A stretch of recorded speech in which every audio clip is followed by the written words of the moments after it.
કામો ગણાવવા નથી। આજે આપ સૌને બોલાવ્યા છે, આપ સૌના આશીર્વાદ લેવા માટે બોલાવ્યા છે।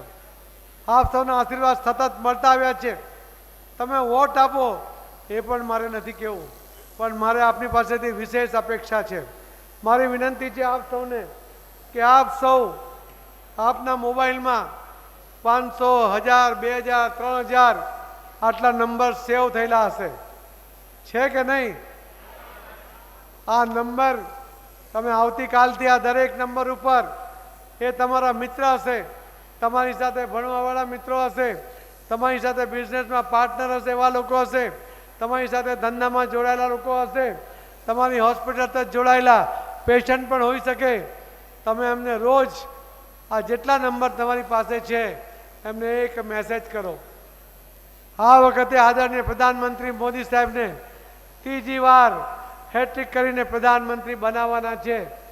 એ કદાચ ગુજરાતના હોઈ શકે, તમારા મિત્રો ગુજરાત બહારના પણ હોઈ શકે।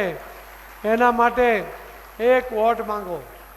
તમે એમને કહો કે તમે જ્યાં રહો છો ત્યાં જે પણ ભારતીય જનતા પાર્ટીનો ઉમેદવાર હશે એને એક વોટ આપો, અને તમારા ઘરના તમારા મિત્રોને પણ એક વોટ અપાવો। તમારા મિત્ર કદાચ તમને કહી શકે કે ભારતીય જનતા પાર્ટીનો જે ઉમેદવાર મારા વિસ્તારનો છે મને એ પસંદ નથી, મારો અનુભવ એના માટે સારો નથી, ત્યારે તમે એને ખાતરી આપજો કે તમારે મત આપવાનો છે, મોદી સાહેબને જોઈને મત આપવાનો છે। ઉમેદવારને ભૂલી જાઓ। જો ઉમેદવાર તમને અનુકૂળ ન થાય તો તમે મને અહીંયા કહેજો, હું મોદી સાહેબને કહીશ કે આ વિસ્તારનો આ લોકસભાનો ઉમેદવાર જે ચૂંટાયો છે એ વિસ્તારમાં કામ નથી કરતો, એના કામ કરવા માટેની જવાબદારી તમે બધા લેજો, મારા વતી લેજો, હું તમારા વતી સાહેબને રજૂઆત કરીશ। પણ તમે મત આપી દો, તમારો મતદાનનો અધિકાર કરી લો એ પૂરતું નથી। તમારે તમારા સ્ટાફમાં તમારા મિત્રો સાથે આ દરેકનું મતદાન થાય। તમે જે સોસાયટીમાં રહેતા હશો એ સોસાયટીમાં પણ 100% મતદાન થાય એનો પ્રયત્ન કરવો પડશે। તમે જ્યારે 2-3 હજાર નંબર તમારી પાસે હશે એમાંથી 15થી 20 હજાર મત તમે આખા દેશમાં અપાવી શકો એવા એક એક ડૉક્ટરની એ તાકાત છે મિત્રો।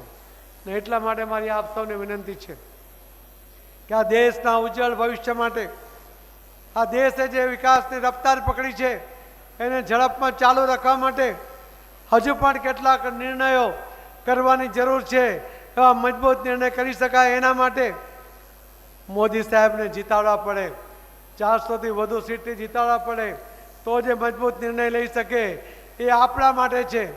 મોદી સાહેબની આ જીત આપણા માટે છે, આપણી આવનારી પેઢી માટે છે, અને એટલા માટે આપ સૌની હું મદદ માગું છું।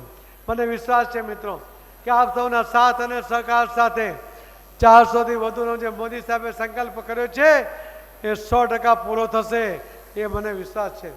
અને એટલા માટે હું આપ સૌને વિનંતી કરું છું